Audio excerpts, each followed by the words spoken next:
ये मस्जिद है। यहाँ पर जब लोग पहुंचे, उन्होंने भीड़ को देखा कि यहाँ पर भीड़ इकट्ठी है, तो जाहिर सी बात है लोग जानना चाहते हैं कि आखिरकार इतनी भीड़ इकट्ठी क्यों हुई। और यही सही जो अफवाह फैली, अफवाह फ्लोट हुई, वो सबसे बड़ा कारण था। और जब नमाज अदा करने के बाद लोग बाहर आए, जो भीड़ 60 से 70 की थी वो तकरीबन 150 से 200 के आसपास पहुंच चुकी थी। और ऐसे ही देखते देखते ये जो पूरी सड़क है वो पट गई थी लोगों से, तकरीबन 500 से 600 लोग। एफआईआर पे आप नजर डालेंगे तो 51 नामजद लोग, जो लोग ये बोल रहे थे कि बाहर से लोग आए हैं, वो इस एफआईआर को पढ़े। 51 लोग नामजद हैं जिनके बारे में पुलिस को जानकारी दी गई और पुलिस ने उन नामों को एफआईआर का हिस्सा बनाया और 52वें कॉलम में ये लिख दिया 500 से 600 अज्ञात लोग। तो आप अनुमान लगाइए कि 700 लोग जब इस सड़क पर खड़े होंगे तो उस समय उसका मंजर क्या रहा। और यही वजह है जतिन, माहौल खराब इसी वजह से, क्योंकि अचानक से भीड़ इकट्ठा हो जाती है। लेकिन एक बार फिर से आपको नागपुर हिंसा की पूरी क्रोनोलॉजी समझाते। फहीम खान ने थाने के सामने भीड़ इकट्ठा की, भीड़ यहां पर जुटाई गई, भीड़ ने कुछ लोगों पर केस दर्ज करने की मांग की। इसके अलावा गणेशपेट थाने में 9 के खिलाफ केस दर्ज कर भी लिया गया। पुलिस ने भीड़ को समझाकर वापस भेज दिया गया। और ये जो क्रोनोलॉजी आपको समझा रहे हैं, इसको आप समझिए किसके बाद, यानी कि इसके बाद जब भीड़ इकट्ठा होती है, लोगों को फिर वापस वहां पर बुलाया जाता है, यानी कि जब पुलिस समझा बुझाकर भेज देती है, इसके बाद फिर भीड़ इकट्ठा होती है। शाम 4 बजे शिवाजी की प्रतिमा के सामने प्रदर्शन वहां पर हो रहा होता है। प्रतिमा के सामने सैकड़ों लोगों को जमा कर लिया जाता है। पुलिस की अपील के बाद भीड़ मौके से नहीं हटी। पुलिस बार बार समझाती रही, लेकिन भीड़ वहां से नहीं हटती है। पुलिस भीड़ ने हिंदू लोगों के खिलाफ नारेबाजी भी वहां पर शुरू हो जाती है, यानी कि पुलिस समझाती है लेकिन मुस्लिम भीड़ जो है वो हिंदू लोगों के खिलाफ वहां पर नारेबाजी। और इसी बीच एक और बड़ी खबर, महाराष्ट्र के नागपुर हिंसा में बड़ा खुलासा हुआ है। दंगाइयों ने महिला पुलिसकर्मियों से छेड़छाड़ की थी, महिला पुलिसकर्मी की वर्दी खींचने की भी कोशिश हुई थी। महिला पुलिसकर्मी की शिकायत पर केस भी दर्ज हुआ है।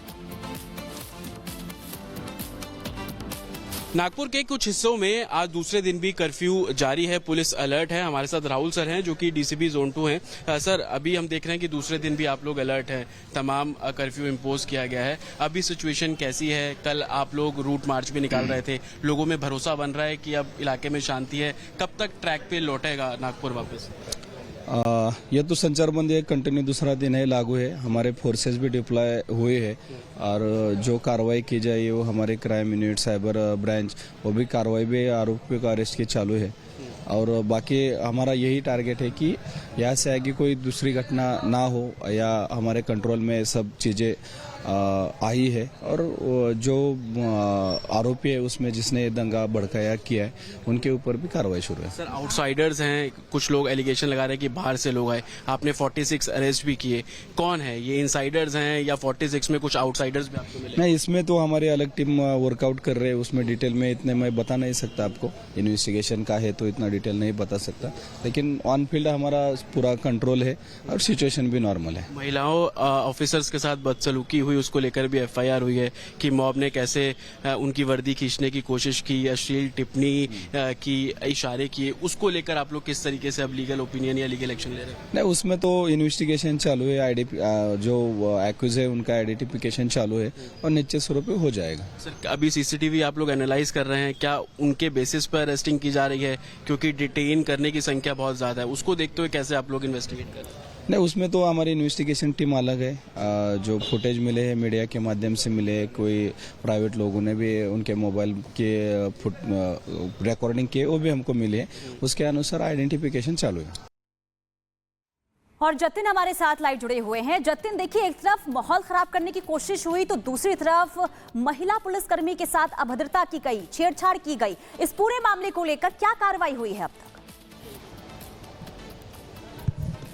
बिल्कुल, देखिए, महिला पुलिसकर्मी की शिकायत के आधार पर उसमें भी एफआईआर जो है वो प्रशासन द्वारा दर्ज की जा रही है, लेकिन यही चिटनेस पार्क उसका भी गवाह है। इसी जगह पर महिला पुलिसकर्मी तैनात थी, इसी जगह पर उसके साथ बदसलूकी की और बदसलूकी करने वाले कोई और नहीं, वही उपद्रवी थे जिनको वो महिला पुलिसकर्मी हिंसा फैलाने से रोकने की कोशिश कर रही थी। अपनी शिकायत में महिला पुलिसकर्मी ने क्लियर बोला कि अश्लील टिप्पणी की गई, अश्लील इशारे किए गए, यहां तक कि महिला पुलिसकर्मी की वर्दी को खींचने की कोशिश की गई। तो आप सोचिए कि जो उपद्रवी यहाँ आए वो उपद्रवी की मानसिकता क्या रही होगी, वो किस तरीके से तोड़फोड़ करना चाहते थे, वो महिला पुलिसकर्मियों को किस तरीके से ट्रीट कर रहे थे। और यही कारण है कि उपद्रवियों ने ना सिर्फ हिंसा फैलाई, उपद्रवियों ने ना सिर्फ तोड़फोड़ की, उपद्रवियों ने ना सिर्फ आगजनी की, बल्कि जो पुलिसकर्मी वहां पर तैनात थे उन पर पत्थरबाजी की तस्वीरें हम लगातार दिखा रहे थे। लेकिन महिला पुलिसकर्मियों के साथ छेड़खानी भी उनके द्वारा की गई है। और यही कारण है कि एडमिनिस्ट्रेशन का साफ तौर पर कहना है कि जो कोई भी होगा उसके खिलाफ सख्त से सख्त कार्रवाई जो है वो की जाएगी। इसी जगह पर महिला पुलिसकर्मी का डिप्लॉयमेंट था। बताया जा रहा था कि महिला पुलिसकर्मी जब यहां पर हिंसा फैलने लगी, क्योंकि सामने आप कंटेनर देख रहे हैं, देखिए हरे रंग का, और जो बस देख रहे हैं, इसी बीच में एक जेसीबी मशीन खड़ी हुई थी। उस जेसीबी मशीन पर आग लगाई गई, उसके पीछे एक गाड़ी खड़ी हुई थी, वहां पर आग लगाई गई और उस महिला पुलिसकर्मी उन उपद्रवियों को पीछे खदेड़ने की कोशिश कर रही थी कि आग ना लगाइए, पीछे की तरफ जाइए। लेकिन उसी दौरान जो उपद्रवी थे वो उस महिला पुलिसकर्मी के साथ बदसलूकी करना शुरू कर देते हैं। देखिए ये वो जगह है जो कि मैं आपको दिखा रहा हूं, कंटेनर आप देख रहे हैं, इसी जगह पर जो जेसीबी है वो खड़ी हुई थी और उसके ठीक पीछे एक सफेद रंग की गाड़ी खड़ी हुई थी। तो मानसिकता क्या थी, मंशा बिल्कुल क्लियर थी कि उनको हिंसा करनी हो। और अभी भी आप सड़क देखेंगे तो आपको ये सड़क पूरी मौजूद है जहां पर बदसलूकी की गई और अभी इस पूरे मामले को लेकर जांच पड़ताल की जा रही है। आगे बढ़ते हैं। हिंसा के बाद से महाराष्ट्र साइबर सेल की कार्रवाई लगातार जारी। 800 औरंगजेब नागपुर हिंसा से जुड़े हुए पोस्ट इन अकाउंट्स के जरिए किए गए थे और इन्हीं अकाउंट्स को डिलीट किए गए। नागपुर संभाजी नगर में साइबर सेल का एक्शन है और पोस्ट शेयर करने के लिए 70 URL का इस्तेमाल किया गया। पोस्ट करने वालों की पहचान की जा रही है। आपको बता दें कि पोस्ट जिन लोगों ने शेयर की थी अब उनकी जांच पड़ताल की जा रही है। 70 URL बताए जा रहे हैं जिनका इस्तेमाल किया गया था। औरंगजेब नागपुर हिंसा से जुड़े हुए पोस्ट किए गए थे और इन्हीं पोस्ट को अब साइबर क्राइम टीम ने डिलीट कर लिया है। 800 सोशल मीडिया पोस्ट बताए जा रहे हैं। आप सोचिए हैशटैग यूज करके 800 सोशल मीडिया पोस्ट, भड़काऊ बातें उसमें लिखी गई थी ताकि और ज्यादा माहौल बिगड़े। लेकिन इसी बीच एक और बड़ी खबर, और इसी बीच बड़ी खबर सामने आ रही है। महाराष्ट्र अल्पसंख्यक आयोग के अध्यक्ष ने अपील की है। प्यारे खान ने लोगों से शांति बनाए रखने की अपील की है। शांति बनाए रखने में प्रशासन की मदद करे, दोषियों के खिलाफ प्रशासन कार्रवाई कर रहा है। तो महाराष्ट्र अल्पसंख्यक आयोग के अध्यक्ष हैं जो लोगों से शांति बनाए रखने की अपील कर रहे हैं। दंगा किसी के भी लिए ठीक नहीं होता। इससे नेशन को खतरा है, महाराष्ट्र को खतरा है, समाज को खतरा है और खुद को भी खतरा है। आज नेशन बनाने में, महाराष्ट्र बनाने में बहुत तकलीफ से हमारे जो महाराष्ट्र के सीएम है वो रात दिन काम करे। देश के जो प्रधानमंत्री है वो रात दिन विदेशों में जाके भारत की जो आज अगर देखोगे तो आप इज्जत इतनी बढ़ा रहे कि मैं बता नहीं सकता। अगर हम ऐसे काम करेंगे, हम ऐसे दंगे करेंगे तो उससे भारत का नाम, नेशन का नाम, समाज का नाम, हमारा नाम, खुद सबका नाम खराब होगा। तो ये बिल्कुल ठीक नहीं है। दंगे किसी के भी लिए ठीक।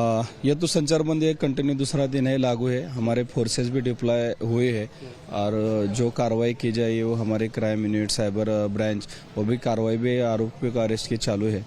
और बाकी हमारा यही टारगेट है कि यहाँ से आगे कोई दूसरी घटना ना हो या हमारे कंट्रोल में सब चीज़ें आई है। और जो आरोपी है उसमें जिसने दंगा भड़काया किया है उनके ऊपर भी कार्रवाई शुरू है। सर आउटसाइडर्स हैं, कुछ लोग एलिगेशन लगा रहे हैं कि बाहर से लोग आए, आपने 46 अरेस्ट भी किए, कौन है ये? इनसाइडर्स हैं या 46 में कुछ आउटसाइडर्स भी आपको मिले? नहीं, इसमें तो हमारी अलग टीम वर्कआउट कर रहे हैं। उसमें डिटेल में इतने मैं बता नहीं सकता आपको, इन्वेस्टिगेशन का है तो इतना डिटेल नहीं बता सकता।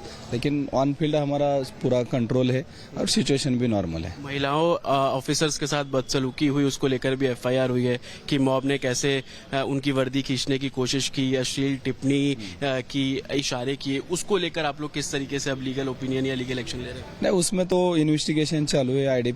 जो एक्यूज है उनका आइडेंटिफिकेशन चालू है और निश्चित स्वरूप हो जाएगा। सर अभी CCTV आप लोग एनालाइज कर रहे हैं, क्या उनके बेसिस पर अरेस्टिंग की जा रही है? क्योंकि डिटेन करने की संख्या बहुत ज्यादा है, उसको देखते हुए कैसे आप लोग इन्वेस्टिगेट कर रहे हैं? नहीं, उसमें तो हमारी इन्वेस्टिगेशन टीम अलग है। जो फुटेज मिले हैं मीडिया के माध्यम से मिले, कोई प्राइवेट लोगों ने भी उनके मोबाइल के रिकॉर्डिंग किए वो भी हमको मिले, उसके अनुसार आइडेंटिफिकेशन चालू है।